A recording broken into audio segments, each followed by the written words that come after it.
मित्रों, आज के वीडियो में मैं आपको एचडीपी पाइप के लिए इंटरव्यू से संबंधित क्वेश्चन आंसर बता रहा हूँ।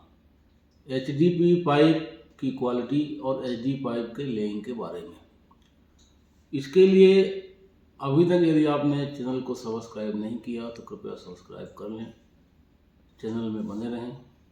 इसके लिए पहला क्वेश्चन है कि जो एचडीपी पाइप का जो मटेरियल होता है वो क्या होता है। तो एचडीपी पाइप का मटेरियल क्या होता है, रेजिन होता है, रेजिन। और इसकी क्वालिटी अलग अलग होती है। इसमें कई बार हम वर्जिन रेजिन बोलते हैं। वर्जिन रेजिन जब बोलते हैं इसका मतलब है कि वो इसके पहले यूज नहीं किया गया है, फर्स्ट यूज वाला मटेरियल वर्जिन रेजिन कहलाता है, रिसाइकिल मटेरियल जिसमें नहीं होता है।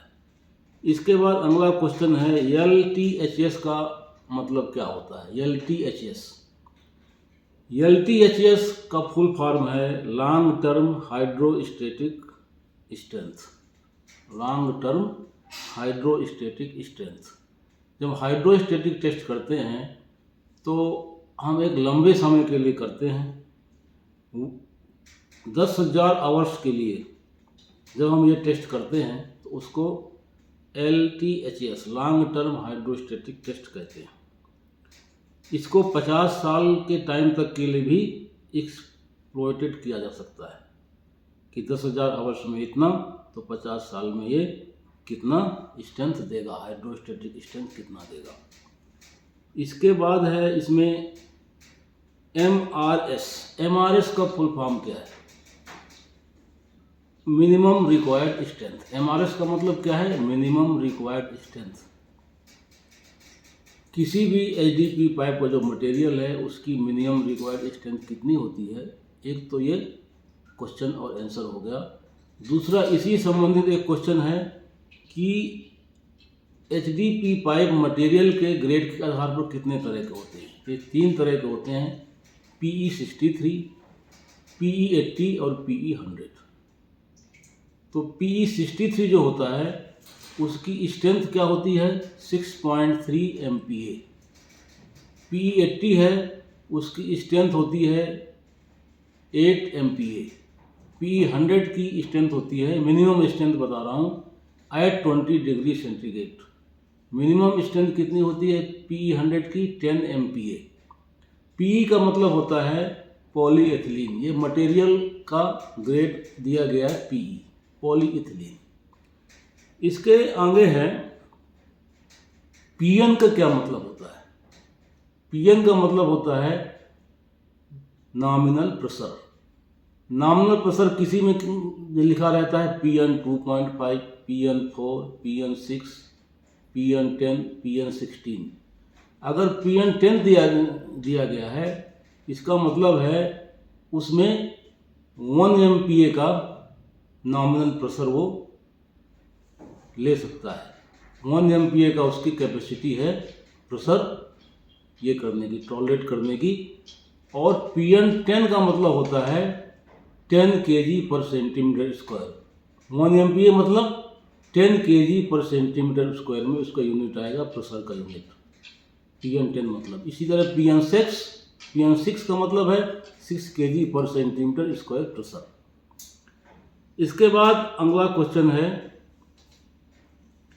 इसमें जो मटेरियल है कितने डिग्री सेंटीग्रेड में ब्रिटेल नहीं होना चाहिए। एचडीपी मटेरियल जो है कितने डिग्री सेंटीग्रेड टेम्परेचर में ब्रिटेल नहीं होना चाहिए। ब्रिटेल का मतलब होता है उसमें ब्रिटेल नहीं आ जाते हैं, ब्रिटेलनेस आ जाती है, इलास्टिसिटी उसकी ख़त्म हो जाती है।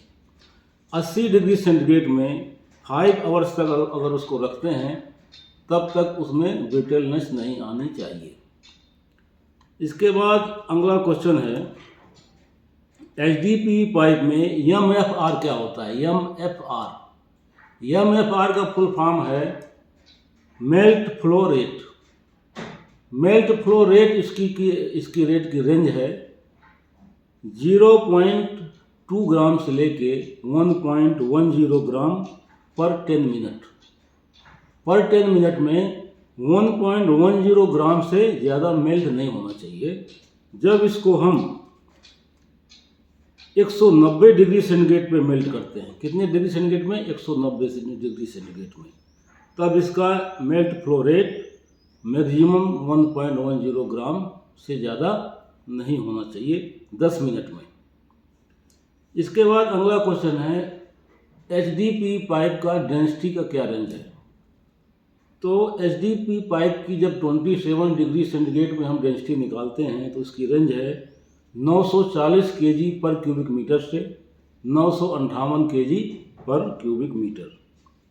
इसी तरह जो पाइप मैन्युफैक्चरर से आता है तो उसकी डेंसिटी में कितना अंतर हो सकता है। मैन्युफैक्चरर ने जो डेंसिटी जो हमारी मैन्युफैक्चरर ने एक डेंसिटी का रेंज जो दिया है, वो जो रेंज जो इसकी लिमिट है उसके अंतर होना चाहिए। उसमें 3 kg पर क्यूबिक मीटर से ज़्यादा का फर्क नहीं होना चाहिए। इसके बाद है इसमें जो रेजिन होता है मटेरियल, रेजिन में जो मटेरियल उसमें मिक्स होता है वो कौन सा मटेरियल मिलाया जाता है। एक कार्बन ब्लैक मटेरियल होता है, कार्बन ब्लैक, जो रेजिन के साथ में मिलाया जाता है। कार्बन ब्लैक की कितनी क्वांटिटी HDPE पाइप के रेजिन में मिलाई जा सकती है, एक क्वेश्चन ये है। तो 2.5% जो उसका रेजिन का जो वेट होगा, रेजिन वेट का 2.5% प्लस माइनस 0.5% से ज़्यादा या कम, इसका रेंज है विदिन 2.5 प्लस माइनस 0.5% इसमें कार्बन ब्लैक मिलाते हैं। किसमें? रेजिन में। इसके बाद इसके लिए अगला क्वेश्चन है, इसमें जो एंटीऑक्सीडेंट मिलाए जाते हैं HDPE पाइप में, एंटीऑक्सीडेंट मिलाए जाते हैं, उसकी क्या लिमिट है। तो एंटीऑक्सीडेंट जो है रेजिन के मास का 0.3% से ज़्यादा नहीं मिलाना चाहिए। ज़्यादा जो एंटीऑक्सीडेंट मिला देने से हेल्थ के लिए हार्मफुल हो सकता है। इसके बाद अगला क्वेश्चन है, जो एंटीऑक्सीडेंट इसमें मिलाए जाते हैं वो एंटीऑक्सीडेंट किस तरह के होने चाहिए। वो एंटीऑक्सीडेंट की एक लिस्ट दी गई है IS 10141 में। जो लिस्ट उसमें दी गई है, जो केमिकल की लिस्ट है, वही एंटीऑक्सीडेंट उसमें लिस्ट में से कोई भी मिलाए जा सकते हैं। लिस्ट के अगर बाहर हम मिलाते हैं तो वो हार्मफुल हो सकता है। अब इसमें अगला क्वेश्चन है कि ओवलिटी क्या है। HDPE पाइप में की ओवलिटी क्या है। ओवलिटी का मतलब है कि उसकी जो राउंडनेस होती है, जब पाइप दब जाता है किसी कारण से तो उसको कहते हैं ओवल हो गया। अगर राउंड है, पाइप को राउंड होना चाहिए, लेकिन अगर ओवल हो गया तो उसको ओवलिटी कहते हैं। ओवलिटी मेजर करने का फार्मूला है maximum outer diameter minus minimum outer diameter. जो उसका पाइप है, पाइप की मैक्सिमम आउटर डायमीटर और पाइप की मिनिमम आउटर डायमीटर। इसके बाद उसको दोनों को माइनस कर देंगे तो वो ओवलिटी mm में निकल आएगी। अगर परसेंट में निकालना है तो दोनों को माइनस करके और माइनस उसकी जो मैक्सिमम ओवलिटी है, ये पाइप का जो डायमीटर है, उससे मल्टीप्लाई करेंगे, इंटू 100 करेंगे तो परसेंटेज में ओवलिटी आ जाएगी। इसके बाद है ओवलिटी जो मेजर करते हैं वो हमें पाइप कहाँ पर मेजर करना चाहिए। तो पाइप के इंड में कभी ओवलिटी हम मेजर नहीं करते हैं। 300 mm छोड़ करके ही ओवलिटी पाइप के इंड से, कट पॉइंट से 300 mm अंदर हमें ओवलिटी चेक करना चाहिए। इसके बाद है कि इसमें जो HDPE पाइप है, HDPE पाइप की जो वायर है, कॉपर वायर उसमें हम क्यों यूज करते हैं। तो HDPE पाइप को जब हम ज़मीन में दबाने के बाद हमें उसको ट्रैक करने के लिए अल्ट्रासोनिक डिटेक्टर से ट्रैक करते हैं, तो जो पॉलीमर मटेरियल है, HDPE क्या है, रेजिन मटेरियल है, उसको अल्ट्रासोनिक डिटेक्टर डिटेक्ट नहीं करता है। इसलिए उसमें हम कॉपर की वायर एम्बेड कर देते हैं ताकि वो अल्ट्रासोनिक डिटेक्टर से उसको बाहर से हम उसको कवर करने के बाद बाहर से भी हम पता लगा सकते हैं, पाइप को ट्रैक कर सकते हैं। HDPE पाइप में जो कॉपर वायर देते हैं उसकी क्या डायमीटर होती है। तो उस पाइप की डायमीटर मिनिमम 1.2 mm होती है। इसके बाद अगला क्वेश्चन है, जो पाइप पे जो ट्रांसपोर्ट किए जाते हैं, तो लेंथ के रूप में जब हम ट्रांसपोर्ट करते हैं कट पीस लेंथ, उस लेंथ की उस कट पीस की मिनिमम लेंथ कितनी होनी चाहिए? इसका क्वेश्चन है 6 मीटर से कम नहीं होना चाहिए। लेंथ 6 मीटर कम से कम उसकी 6 मीटर से ज़्यादा होना चाहिए। इसके बाद है, जो हम एचडीपी पाइप की कॉइलिंग करते हैं बंडल के रूप में है, तो कितने रेडियस से हम उसकी कॉइलिंग करते हैं, कितने रेडियस में, कितने डायमीटर तक उसकी हम कॉइलिंग करते हैं। तो हम उसकी जो है 20 mm मतलब छोटे से डायमीटर से लेकर के 110 mm के पाइप तक को हम कॉइल के बंडल के रूप में बना के ट्रांसपोर्ट करते हैं। 110 mm के ऊपर के जो पाइप होते हैं उनको क्या करते हैं, हम कट पीस लेंथ जो है ट्रांसपोर्ट करते हैं।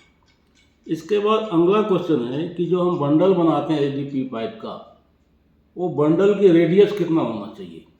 कॉइल जो बनाते हैं तो उसकी रेडियस जो है बंडल जिसके ऊपर हम लपेटते हैं वो एचडीपी पाइप, वो जो एक उसका क्या बोलेंगे, उसको ड्रम बोलेंगे। ड्रम एक राउंड में होता है, इसके ऊपर लपेटते हैं। तो ड्रम की डायमीटर पाइप की डायमीटर का, ड्रम की जो रेडियस है पाइप की डायमीटर का 25 टाइम्स से कम नहीं होना चाहिए। कम से कम पाइप की डायमीटर का 25 टाइम्स कॉइल की रेडियस होनी चाहिए। इसके बाद अगला क्वेश्चन है कि जो एचडीपी पाइप को हम जो है लेइंग करते हैं, एचडीपी पाइप की लेइंग करते हैं, तो ट्रेंच की जो विड्थ है कितनी होनी चाहिए? तो एचडीपी पाइप की लेइंग के लिए ट्रेंच की विड्थ जो है 20 से 110 mm पाइप के लिए कम से कम 300 mm की विड्थ होना चाहिए, और 110 mm से ज़्यादा डाय के जो पाइप हैं 125 mm से लेके 1000 mm तक के पाइप के लिए जो उसकी डाया होगी प्लस 300 mm। अगर उसकी डाया 140 mm है तो ट्रेंच की विड्थ कितनी हो जाएगी? 140 प्लस 300 तो 440 mm हो जाएगी। इस तरह 125 से लेके 1000 mm तक के पाइप को डाया प्लस 300 mm कर देंगे तो ट्रेंच की विड्थ आ जाएगी। ट्रेंच की डेप्थ जो है, डेप्थ मतलब ट्रेंच के ऊपर, पाइप के ऊपर कवर कितना होना चाहिए? एचडीपी पाइप की ट्रेंच में पाइप के ऊपर कितना कवर देते हैं, उसमें 900 mm से लेके 1100 mm के बीच में कवर हमें देना चाहिए। एचडीपी पाइप को जब हम स्टोर करते हैं उसमें क्या ध्यान देना चाहिए, या ट्रेंच में जब हम लेइंग करते हैं तो क्या ध्यान देना चाहिए? एचडीपी पाइप एक रेजिन मटेरियल है, इसलिए इसको कोई नुकीले पत्थर इसके अंदर पेनिट्रेट ना हो, इसलिए ट्रेंच से भी हम उससे नुकीले पत्थर हटा देते हैं, और जहां हम इसको स्टोर करते हैं उसके आसपास भी हमें ऐसे पत्थर हटा देना चाहिए। इसके बाद है इसमें कि एचडीपी पाइप का जो इनिशियल कवर होता है वो कितना होना चाहिए। एचडीपी पाइप के ऊपर जो हम कवर देते हैं तो 150 mm का कवर हमें उसको इनिशियल कवर बोलते हैं। उसको बहुत ही फाइन मटेरियल से उसको कवर करना चाहिए, फाइन मटेरियल से कवर करके और मैन्युअली उसको कम्पैक्ट करना चाहिए। अगर हम एचडीपी पाइप किसी हाईवे के अंदर से ले जा रहे हैं तो वहाँ पर हमें क्या सावधानी बरतना चाहिए? जब किसी हाईवे के अंदर से हम लेके जाते हैं तो उसको क्या करना चाहिए? एचडीपी पाइप को किसी छोटे ह्यूम पाइप के अंदर से ले जाना चाहिए। पहले उसके अंदर एक कोई पाइप डाले, ह्यूम पाइप, फिर उसके अंदर एचडीपी पाइप लेके जाना चाहिए ताकि पाइप सेफ रहे। जो एचडीपी पाइप में को लेइंग करते हैं उसमें एक स्लैकिंग होती है। स्लैकिंग क्या होती है? स्लैकिंग का मतलब होता है थोड़ा ढीला, उसका ढीलापन। उसको ढीले से जब लेइंग करते हैं तो वो कितना उसमें ढीलापन होना चाहिए? 2 मीटर पर 100 मीटर, पर 100 मीटर से में उसमें 2 मीटर ढीलापन होना चाहिए। स्लैकिंग, स्लैकिंग का मतलब है सिनुअस लेइंग। सिनुअस का मतलब है कि सर्पाकार, टेढ़ा मेढ़ा लेइंग। एचडीपी पाइप को थोड़ा ऐसे लहरदार ऐसे लेइंग करते हैं, इसको सिनुअस कहते हैं। सिनुअस अलाइनमेंट, एकदम स्ट्रेट लेइंग नहीं करते हैं, ताकि उसमें जब टेम्परेचर कम होता है तो HDPE पाइप क्या होता है, सिकुड़ता है, क्योंकि रेजिन है। जब टेम्परेचर ज़्यादा होता है तो थोड़ा फैलता है। तो उस कंट्रैक्शन रिलैक्सेशन के लिए हम उसको थोड़ा ढीला लेइंग करते हैं। यदि HDPE पाइप में किंकिंग हो जाती है, किंकिंग का मतलब कहीं से पाइप दब गया, कहीं से मुड़ गया, तो वहाँ पर क्या करना चाहिए? उस समय HDPE पाइप को उतना कट करके हमको लेइंग करना चाहिए। जहाँ पर किंकिंग हुआ है उतना कट करके हटा दे, इसके बाद उसको ज्वाइंटिंग कीजिए, लेइंग कीजिए। इसके बाद अगला क्वेश्चन है कि HDPE पाइप को कितने टेम्परेचर में हम स्टोर कर सकते हैं। जनरली ओपन में इसको जो है 30 डिग्री सेंटीग्रेड से ऊपर अगर रखते हैं तो हमें सावधानी बरतना चाहिए। 45 डिग्री के ऊपर अगर टेम्परेचर है तो वहाँ पर हम नीचे भी उसको गीली सैंड के ऊपर भी उसको रखना चाहिए। कहने का मतलब यह है कि HDPE पाइप को गर्मी से बचाना है। जहाँ पर कोई हॉट वाटर की लाइन जा रही है, हॉट वाटर के पास हमें HDPE पाइप का लेइंग नहीं करना चाहिए। इसके बाद है कि HDPE पाइप का जो डायमीटर रेंज है वो कितना है, कितने से कितने डायमीटर में HDPE पाइप बनते हैं। तो 16 mm डाया से लेकर के और 1000 mm डाया तक HDPE पाइप बनाए जाते हैं। इसके बाद है HDPE पाइप का कलर क्या होता है। HDPE पाइप का कलर ब्लैक होता है। HDPE पाइप के ऊपर जो ड्रिंकिंग वाटर है जो IS 4984 में दिया गया है, इसका स्पेसिफिकेशन क्या है HDPE पाइप का, IS 4984। अब इसका नया रिवीजन आ गया है 2016, तो उसको हमें फॉलो करना है। तो उसके हिसाब से IS 4984 के हिसाब से HDPE पाइप के ऊपर जो स्ट्रिप होती है, स्ट्रिप का कलर क्या होना चाहिए, ब्लू कलर की स्ट्रिप उसमें दी होती है। ब्लू कलर की कितनी स्ट्रिप होती है लेंथ में, पाइप की लंबाई में 3 स्ट्रिप दी होती हैं इक्वल स्पेस में। पाइप के गोलाई में इक्वल स्पेस में 3 स्ट्रिप जो है जो पूरी लेंथ में ऐसे होती हैं, ब्लू कलर की 3 स्ट्रिप होती हैं। वो स्ट्रिप की जो चौड़ाई होती है, जो पट्टी की, वो कितनी होती है, 3 mm होती है, और उसमें 0.2 mm की गहराई भी होती है, जो क्या होता है, को एक्सट्रूडेड होता है। पाइप में मैन्युफैक्चरिंग के समय ही उसमें को एक्सट्रूडेड रहता है ऐसा। इसके बाद जो स्ट्रिप होती है, मैं जो ब्लू स्ट्रिप की बात कर रहा हूँ, तो ब्लू स्ट्रिप का मटेरियल क्या होता है, उसका भी मटेरियल रेजिन ही होता है। इसके बाद इसमें अगला क्वेश्चन है कि HDPE पाइप में जो हम बैक फिलिंग करते हैं, तो बैक फिलिंग में कंपैक्शन कितना देते हैं और कितने लेयर में करते हैं। 150 mm की लेयर में करना चाहिए कंपैक्शन, मिनिमम 95%। प्रॉक्टर डेंसिटी का, लैब डेंसिटी का मिनिमम 95% कंपैक्शन हमको उसमें देना है।